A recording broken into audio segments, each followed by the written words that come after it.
Hi there. So this video is actually for some of my students. The reason is in the description.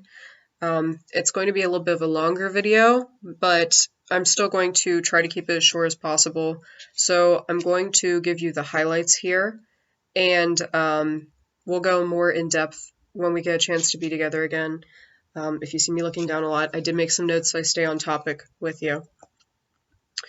So some of the things that I wanted to talk to you about actually came up in some of the ceremonies this weekend. And I want to talk to you about things I want you thinking about, especially as we're going into this full moon in Taurus. The power of creation, you as a creator, the power of your choice, the value of what you want, and the virtue of playing, not working as hard, allowing yourself to enjoy things that you've decided to create. So part of one of the ceremonies that we did this weekend, part of my experiences included going beyond the void and meeting with I say he very loosely because there's no gender involved here, he that is behind all things, the center of creation, he that created. And we had a bit of a conversation. Some of the highlights were he was saying, God is all out of games. Now that you found me, God is all out of games. We were talking about the idea of once you are in that ever-present, expansive, all-being consciousness, what do? Eventually you get bored. You start creation. That's what creation is. It's God dreaming. It's God playing. It's God enjoying himself very loosely. Some of the things that we talked about, looking down on Earth and all of those things, and I was asking him some of the questions that I get asked often when I tell people about that, so that he could answer them for himself to me, and then I could sort of interpret that as best as I could when people ask me those questions. And some of the things that I asked him about was, aren't you worried about the planet being destroyed? About, look at all these people who have all of this pain, all the racism, and the genocides, and the sicknesses, and all of these things. And some of the things he said was, especially when looking down at, first with the planet, he said, well, if the planet gets destroyed, we can just scrap it and make a new one. He was saying about the things like racism and being wrapped up in your own issues, being wrapped up in your own pain, being wrapped up in your own drama, creating a lot of drama. He said, it's a good game, isn't it? Look how wrapped up they are in their separation. They never look beyond it. Because once you grasp the idea that the infinite consciousness has come down into form, and you understand that you are the creator, and that the creative aspect in you is the creator, there's a lot of responsibility there. There's a lot of needing to understand that you're creating your life, that you are the powerful one making these things happen, that you're making choices, that your choices matter. And I even said to him at one point, a question I'm often asked often, what about suffering? Did you create suffering? And he said, oh, suffering. Suffering is interesting. So in some of the big thing that came out for all of us in the ceremony was constantly, what do you want? And that is a lot of what we're doing with this moon cycle too. Finding out what you want and creating that in your physical reality. That shared dream that is reality.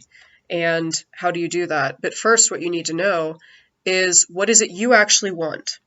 So one of the things that I want you thinking about for this particular month and this particular experience that you're going to have, that we're going to talk about, is, what is it you want? Now, with the people in the group, we had myself, I have a tendency to be very dedicated to the community, thinking about my community. We had someone who thinks of herself as more in planetary and galactic service. We had a couple people who are very dedicated to their families. And one of the things that came out was, no, asking for something for your community doesn't count. Asking for something for your planet doesn't count. Asking for something for your family doesn't count, and we don't want to hear the word need. It's not about what you need. The question is, what do you want? That is what you need to understand, so you have your marker, so you know what to create in the world. It is what you want. To move out of need, to move out of service all of the time. Because in reality, to incarnate here, there's a reason you incarnate. There's something you want. Otherwise, you have just stayed as part of the infinite conscious being. So, these are things I want you thinking about. We want to uncover what the want is. In the debriefing afterwards, some of the things that we talked about was the idea that suffering is a choice. Now, I don't want you to think I'm saying this without empathy. You, as my student, know my backstory. It's pretty ugly. And a lot of it was very, I always had the sense of being trapped. You know, part of the thing that came through in ceremony for me was that there is no such thing as trapped. You can check out at any time. Now, how you check out is up to you. Some people choose not to continue living. Some people meditate. Some people watch television. Whatever.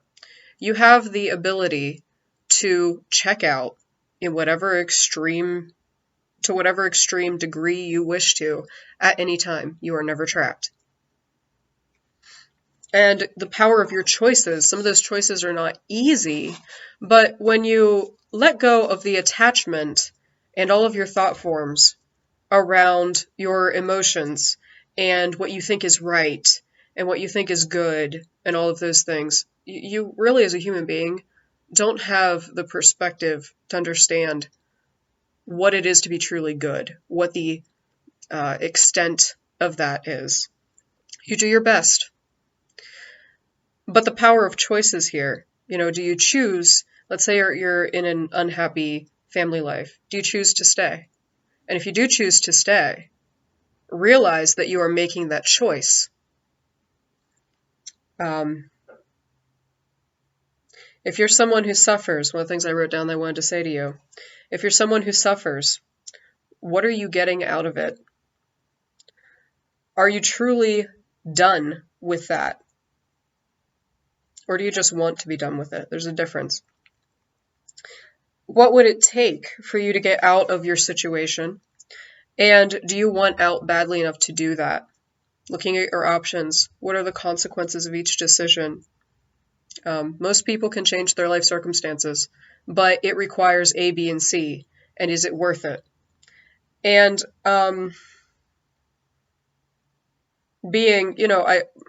again, there's no judgment here. I'm not going to judge you. That's not what I'm here for.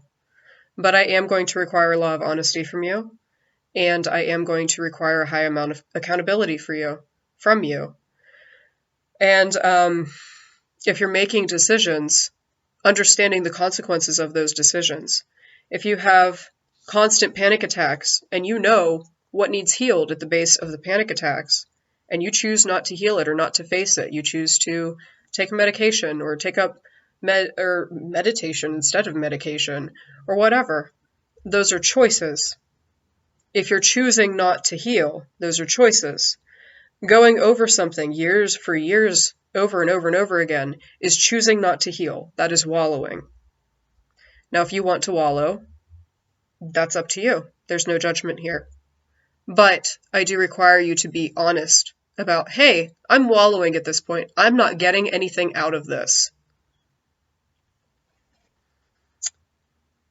And I just want to make it really clear, again, this is not without empathy. When we were discussing this in ceremony, we had some people in the group who have suffered with PTSD. Every single one of us had a rape story, at least one, which was interesting. You have a women's ceremony, a whole bunch of strangers get together, and every single one of them has been raped at least once. We can talk about what that says about our society later, and what we can do about that. And with my background, I understand what it's like to be sick and not know what to do and not seem to have a way out. That does not sit without empathy. But you need to look at things. Am I truly doing everything I can? Have I taken all of the routes I can to get out of this. The question is, what do you want? And if you're suffering, what are you getting out of it? Why are you continuing it?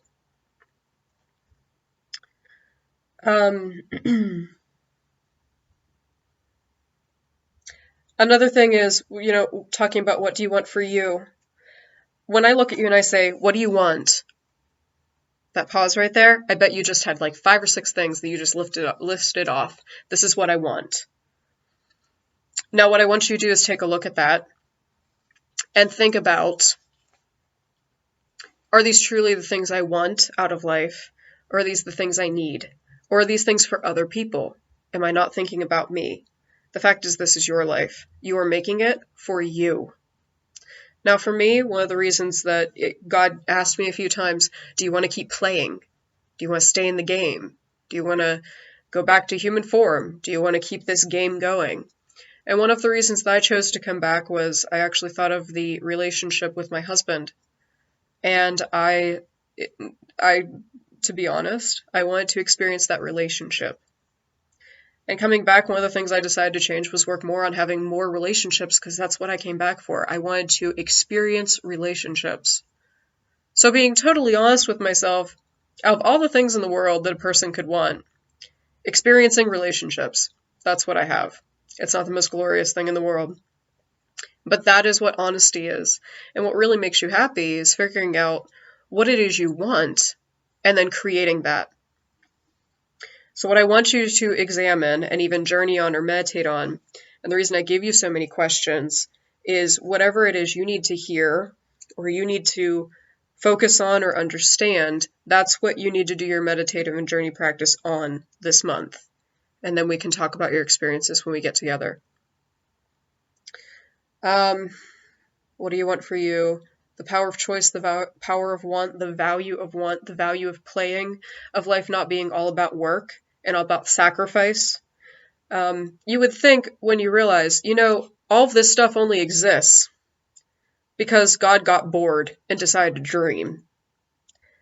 And all of these things going on, it's a dream. You would think a person would get kind of depressed realizing that. But what I found is people often, first, a lot of them lose what they've been motivating themselves with. Well, if the world doesn't actually need me and we can just make another one, it's not that big of a deal. If, my family isn't even real and I'm not even real, none of this matters. You would think they would lose a lot and they would become depressed. But in all reality, they have a tendency to have a day or two where they have to sit with that. Like, oh, I got to think about that. I got to feel that out. I got to get that out of my system. And then what happens is they go, okay, what do I want?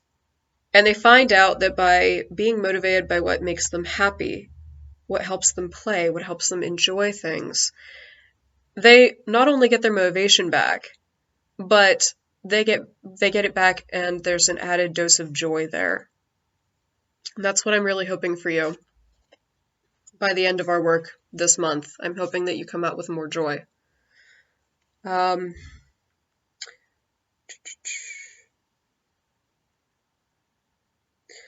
also, let's talk for a second about that. Actually, what I'm saying, I'm coming toward the end here. These are the things I want you to think on and journey on, and this is what we're going to be working with.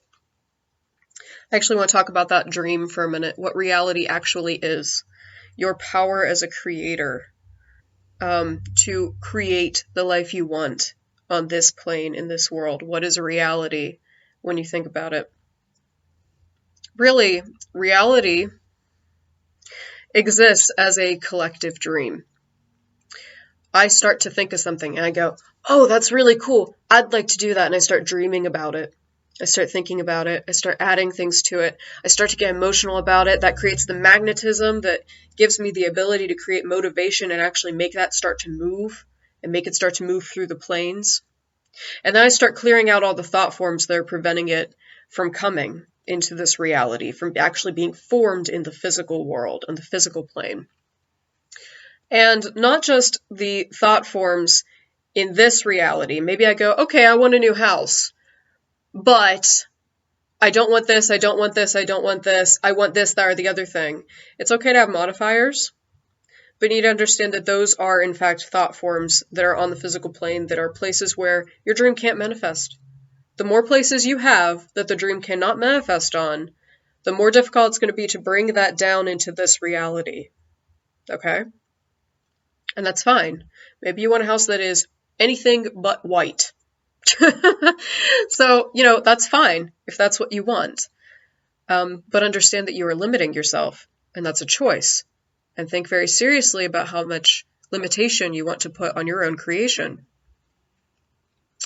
So you're dreaming, you're thinking about these things, now you're adding momentum, you're adding magnetism that can bring other energy toward it by adding your emotions, getting excited, and then you tell a friend about it. Maybe you're getting ready to found a new organization, and you start telling colleagues that you want in on this project with you, and they start getting excited, and they start dreaming the same dream, and they start visualizing, and they start thinking, and then you come together and you start creating together.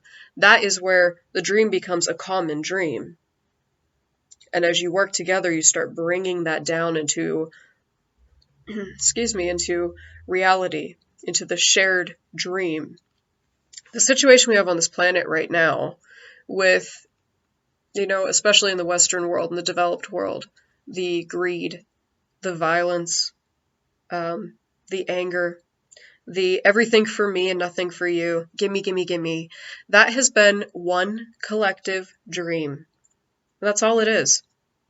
It's a collective dream that many people agreed to, and that's what put it on this earth. That's what manifested it. A collective agreed to dream becomes reality. Okay? Now, one of the things that is starting to shift all that is as we become more and more aware as people that we've agreed to this reality, that it has not been inflicted on us, that we are not victimized. Because even if something is done to us, our internalizing that, our feelings and our thoughts and the structures we make on that is what makes us the victim and what keeps us as a victim. When the act is no longer being done, it is then your responsibility to heal it and to move forward. If you're not doing that, or if you're continuing to play around with it, you're wallowing. So, there is no such thing as the perpetual victim. It doesn't exist. It doesn't exist unless you want it to. And if you want it to, if you want to walk around and, oh, pity me, that's a choice too. Be aware that you're making that choice as well. And once again, no judgment. If that's how you want to live, it's your life, and it's totally up to you. But the question is, what is it that you want? What is the dream you want to manifest on this world, in this world? For me, and I was out there and I was thinking, well, if I could create anything, what would I create? And I thought the most beautiful thing I ever saw were the mountains in Peru. And if I were going to create something perfect and beautiful, I would want to create a world that looked just like that, where human beings enhanced nature with our skills and our abilities and our talents. We enhanced nature rather than hurt nature and live together as one. That's what I would like to see. I would like to see people with skills that could do that could walk through their garden that was struggling. Maybe there's not enough nutrients or it was a drought or whatever, and they're visualizing those things as healthy and ripe and vibrant, and they're working energetically to make that happen. And have you done that in a garden? It helps. It helps. But I would like to see people be aware of that and actually know how to do that. So what I work on manifesting in this world is, and my particular passion also, as you know, is helping people learn how to heal themselves and change their world and make what they want in this world. What I do then is, all right, well, the physical world already exists. It makes more sense to just work with what we have than to scrap it and start all over again, right? So what can I do then to help create that reality that I want? And this is what I want you to start working with. Any reality you want, what can I do to start making that happen now? How can I move out of my struggles, my suffering, my pain? How can I stop wallowing if that's my situation? How can I create what I want? What is it that I actually want? Is it a particular kind of relationship that feels a particular way? Is it a particular experience? Most of the time it's experiences. It's not really circumstances. It's not material things. Usually it's the experience the material thing brings us. The feeling. What feelings do you want? What are you willing, what choices are you willing to make? The power of choice here is very important. Do I choose today to work more on my next book? Or do I choose to sit out with a cup of tea and watch the birds, as I love to do? Or do I choose to get out of bed at all? You actually have to want something enough to get your butt out of bed in the morning. And some people don't even want whatever that is more than that. What is it you want? What choices are you willing to make to get there? That's what I want you thinking of. For those of you who prefer journey work, I suggest going into Middle Earth and taking a look at meeting with your guides or whatever it is that you do, and start discovering what it is you want. Start visualizing that, creating that with them. For those of you who meditate, same thing. Go a little bit deeper, go beyond all of your thought forms that create your body and your energetic layers there. And see what it is under that you're actually wanting, so we can work with that when I meet with you again. I want to remind you, I am doing for those of you who are going to be at Samhain at Four Corners Interfaith Sanctuary this weekend, I am going to be there. I will be teaching a free 2-hour workshop on shadow work and transforming personality. This is a new way of teaching this. I'm very excited. It's going to be my first time doing this particular topic in this particular way. So if you're planning to be there, I will be very happy to see you. And maybe you can tell me about some of the work you're doing.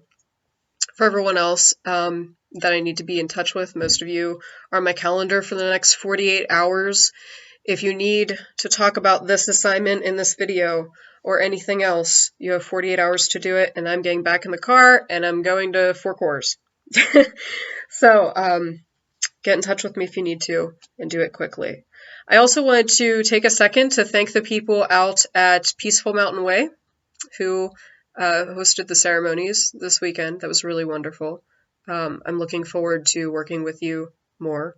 The experiences that you were able to assist me with having were profound. Loved it.